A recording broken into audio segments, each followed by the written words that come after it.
প্রাথমিক পর্যায়ের শিক্ষার্থীদের প্রোফাইল প্রণয়ন প্রকল্পের শিক্ষার্থীদের প্রোফাইল তৈরি সফটওয়্যারে আপনাদের স্বাগতম। এই টিউটোরিয়ালে আমরা সফটওয়্যারে লগইন সংক্রান্ত নির্দেশনা সম্পর্কে আলোচনা করব। সাধারণত কম্পিউটার, ল্যাপটপ, স্মার্টফোন বা অন্যান্য উপযোগী ডিভাইসের মাধ্যমে একজন ইউজার শিক্ষার্থীদের প্রোফাইল তৈরি সফটওয়্যারটি ব্যবহার করতে পারবেন। এই টিউটোরিয়ালে আমরা পর্যায়ক্রমে তিনটি বিষয় দেখাবো। প্রথমত দেখাবো এই ধরনের ডিভাইসগুলোর সাথে সফটওয়্যারটির সংযোগ প্রক্রিয়া। দ্বিতীয়ত দেখাবো লগইন লগ আউট প্রক্রিয়া এবং সবশেষে দেখাবো পাসওয়ার্ড পুনরুদ্ধার প্রক্রিয়া। ডিভাইসের সাথে সফটওয়্যারের সংযোগ প্রক্রিয়া কাজটি সম্পন্ন করার জন্য প্রথমে আমরা যে কোনো একটি উপযোগী ডিভাইস চালু করব। এবার আমরা ইন্টারনেট সংযোগ দেব। যদি মোবাইল ডেটা ব্যবহার করা হয় তাহলে পর্যাপ্ত ডেটা ও মেয়াদ আছে কিনা যাচাই করে নিশ্চিত হতে হবে। আমাদের ডিভাইস লগইন করার জন্য প্রস্তুত। এবার আমরা সফটওয়্যারে লগইন করার প্রক্রিয়াটি দেখাবো। লগইন করার জন্য ইন্টারনেট ব্রাউজার এবং সফটওয়্যারের ইউআরএল অ্যাড্রেস প্রয়োজন হয়। ব্রাউজারের ক্ষেত্রে আমরা সাধারণত মজিলা ফায়ারফক্স অথবা গুগল ক্রোম ব্যবহারের পরামর্শ দিয়ে থাকি। এছাড়াও ব্যবহারের সুবিধার্থে চাইলে সফটওয়্যারের ইউআরএল অ্যাড্রেসটি হোম পেজ হিসেবেও কনফিগার করে নেওয়া যায়। তাহলে এবার আমরা ইন্টারনেট ব্রাউজারে প্রবেশ করব। ইউআরএল অ্যাড্রেসটি হোম পেজ হিসেবে সেট করা থাকলে ব্রাউজারে ক্লিক করলেই সরাসরি সফটওয়্যারের লগইন পেজ চলে আসবে এবং সেট করা না থাকলেও ব্রাউজার থেকে খুব সহজেই সফটওয়্যারের লগইন পেজ কয়েকভাবে খুঁজে নেওয়া যাবে। যেমন ব্রাউজারের অ্যাড্রেস বার অথবা ওয়েবসাইটের লিংক লেখার জন্য নির্ধারিত বক্সে সরাসরি ইউআরএল অ্যাড্রেস crvs.dpe.gov.bd লিখতে হবে এবং কিবোর্ডে থাকা এন্টার বাটন চাপতে হবে। এতে লগইন পেজ চলে আসবে। অথবা dpe.gov.bd ওয়েবসাইটের হোম পেজের ডান পাশে থাকা সাইড মেনু থেকে শিক্ষার্থীদের প্রোফাইল তৈরি অপশনে ক্লিক করেও সফটওয়্যারের এই লগইন পেজে আসা যাবে। লগইন পেজটির ডান পাশে দুটি বক্স দেখা যাচ্ছে।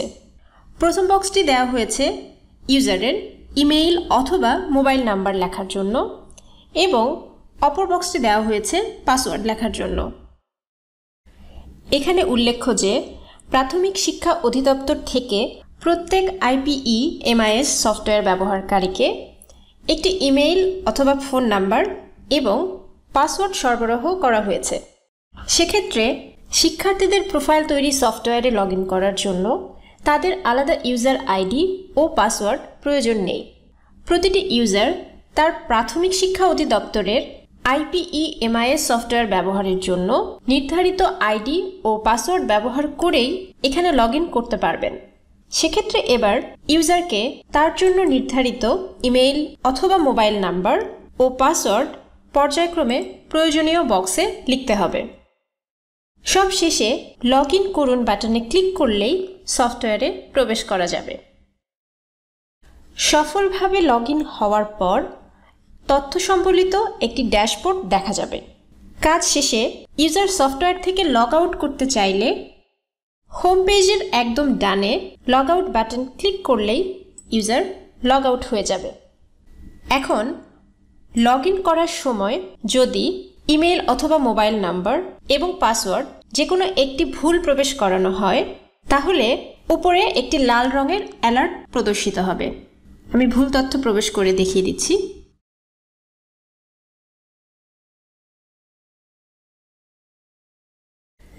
টিউটোরিয়ালের এই অংশে আমরা পাসওয়ার্ড পুনরুদ্ধার প্রক্রিয়া দেখাবো। শিক্ষার্থীদের প্রোফাইল তৈরি সফটওয়্যারে আইডি ও পাসওয়ার্ড তৈরি এবং আপডেট করার কোনো অপশন নেই। এই সংক্রান্ত কাজগুলো IPE/MIS সফটওয়্যার থেকেই করা হয়ে থাকে। ভুল ইমেইল বা ফোন নাম্বার অথবা ভুল পাসওয়ার্ড দেখালে কি করবেন? বক্সে প্রদানকৃত ইমেইল অথবা ফোন নাম্বার এবং পাসওয়ার্ডের যে কোনো একটি ভুল হয়ে থাকলে স্ক্রিনে ভুল ইমেইল বা ফোন নাম্বার অথবা ভুল পাসওয়ার্ড লেখা একটি বার্তা স্ক্রিনে দেখা যাবে। সেক্ষেত্রে ইউজারকে IPEMIS সফটওয়্যার থেকে তার আইডি ও পাসওয়ার্ড একবার যাচাই করতে হবে। যদি সেখানেও ভুল দেখায় তখন সংশ্লিষ্ট ক্লাস্টারের অ্যাসিস্ট্যান্ট থানা এডুকেশন অফিসার অর্থাৎ ATEO অথবা অ্যাসিস্ট্যান্ট উপজেলা এডুকেশন অফিসার অর্থাৎ AUEOর সাথে যোগাযোগ করে আইডি ও পাসওয়ার্ড আপডেট বা হালনাগাদ করতে হবে। হালনাগাদকৃত আইডি ও পাসওয়ার্ড ব্যবহার করে ইউজার পুনরায় শিক্ষার্থীদের প্রোফাইল তৈরি সফটওয়্যারে লগইন করতে পারবেন। পাসওয়ার্ড ভুলে গেলে কি করবেন? ইউজার পাসওয়ার্ড ভুলে গেলে IPEMIS সফটওয়্যার থেকে পাসওয়ার্ড ভুলে গিয়েছেন বা ফরগট পাসওয়ার্ড অপশন ব্যবহার করেও তার পাসওয়ার্ড আপডেট করে পুনরায় শিক্ষার্থীদের প্রোফাইল তৈরি সফটওয়্যারে লগইন করতে পারবেন। তাহলে এভাবে সফটওয়্যারের লগইন সংক্রান্ত নির্দেশনাবলী দেখানো সম্পন্ন করা হলো। ধন্যবাদ।